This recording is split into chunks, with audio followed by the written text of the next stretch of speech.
Welcome aboard, it's Captain G to another update for HBG's Okinawa. So this is turn 2, the first half of the turn. Rolled weather got cloudy, which just hurt the US air attacks -1 on air when they're attacking the ground. But the big thing was Japan has initiative and likely will for quite some time, which allowed their kamikazes to strike first. So the way the kamikaze system works again is at the end of each turn with Japanese reinforcements, they get to place 4 kamikazes on every airfield they still possess. And then at the start of the next turn, let me pull up the sequence chart for you. I had to print these in black and white because of the ink situation. So then the kamikazes move to their intended targets. Then the Japanese fighters and bombers, and those are the ones that they also earn that are coming down from the mainland. Then the US reacts, okay? So it's a distinct, after the Japanese, then the US moves their fighter bombers. Are they gonna have bombers attack land targets? Are they gonna have fighters try to shoot down the kamikazes? Or are they also gonna try to strafe? Then there's a dogfight phase, which is the fighters going head to head or air to air battle. And then ships or air bases, whatever has anti-air, will shoot. Then you roll for the kamikaze attacks. Then you do the air attacks, and then all the air lands.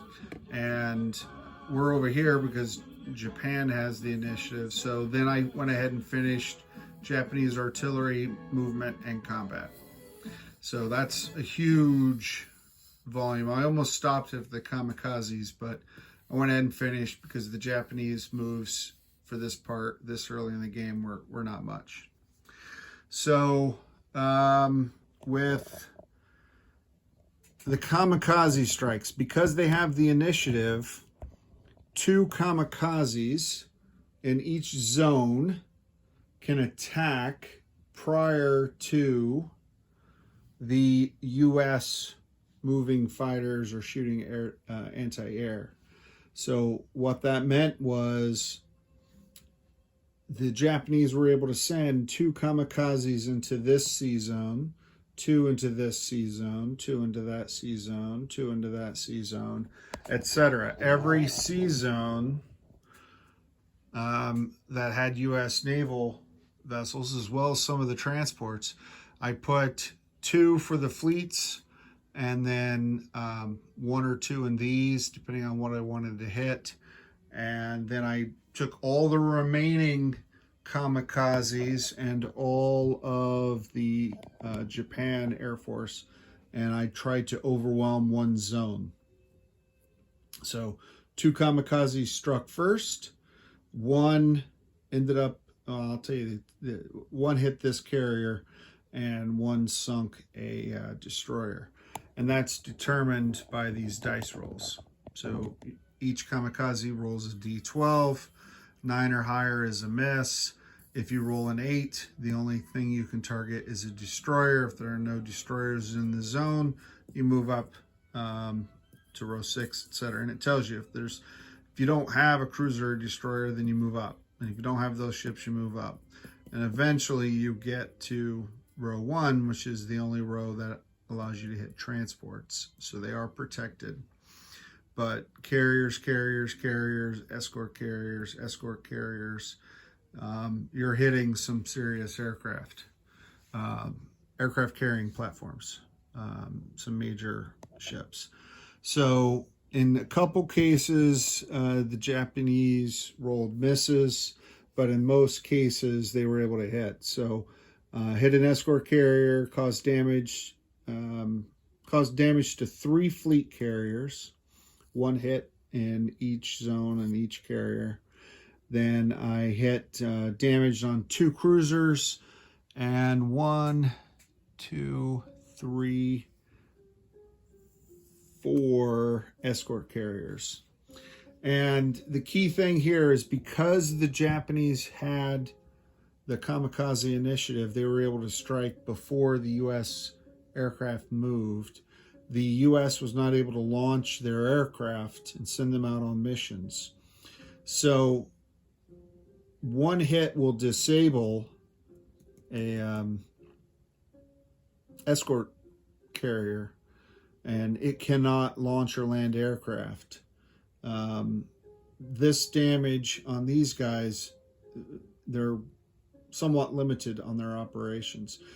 They could still take another hit, but if they do, then they can't launch or land aircraft. These guys are good to go. So that constrained what the U.S. could do with their air, because with these escort carriers here,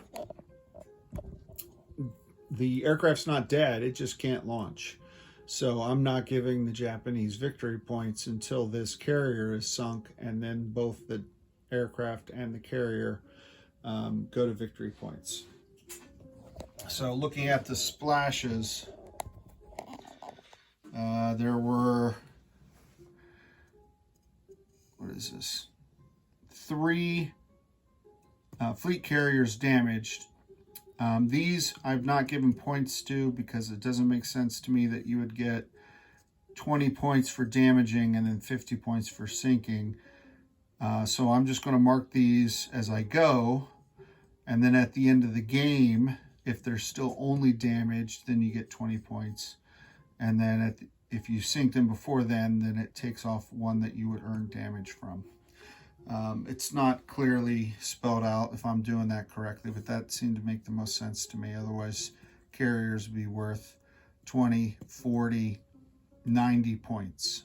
And 200 points is supposed to be a victory. Okay, so obviously point inflation. So a couple cruisers damaged, 2 destroyers sunk, 4 escort carriers, and 3 fleet carriers. They also shot down 4 U.S. fighters. Yep. And the U.S. shot down, what was it, 5, 6? 1, 2, 3, 4, 5, 6 of the 8 Japanese fighters. So there are only 2 left that were able to escort the bombers back to Japan. So that was the fleet side. Here they were able, oh, I forgot to bring them over for victory points. I'll fix that after this turn. So here you can see the Japanese kamikazes sank 4 transports. That cost 1 U.S. Army, 1 tank, 1 Army infantry, 1 tank, 1 Marine Corps flame tank, and 2 Marines. 4 transports. So that's going to take a big bite out of the U.S. logistics, you know, and make that shuttling problem even worse. I got to figure out how to protect those transports as well as the troops coming on from kamikazes. I'm probably going to end up moving these guys, combining these fleets. This is what I remember Egg doing during our game. And I didn't think I was going to this game, but I think I will. Definitely move them over, group my ships together for better AA defense around my carriers, and not worry about this until I get closer to turn 7. So that's where we stand on the artillery phase. They fired into here. They got 2 casualties, even with the spotter, because you had 1, 2, 3, 4 artillery and 1 heavy artillery raining down. And they just got 2 infantry on the U.S. So next up is the U.S. turn to expand out of their beachhead, land anything that's in the sea zones that's already embarked, that survived the kamikaze attacks, and move forward. This is a very busy game, lots of stuff going on. Now that the kamikazes, and I can't wait until the Japanese get kamikaze subs as reinforcements at the end of turn 2. And we also start rolling die to see if the Yamato task force appears and makes for even more trouble for the U.S. Navy. This seems to be a Herculean task. This is Captain G, over and out.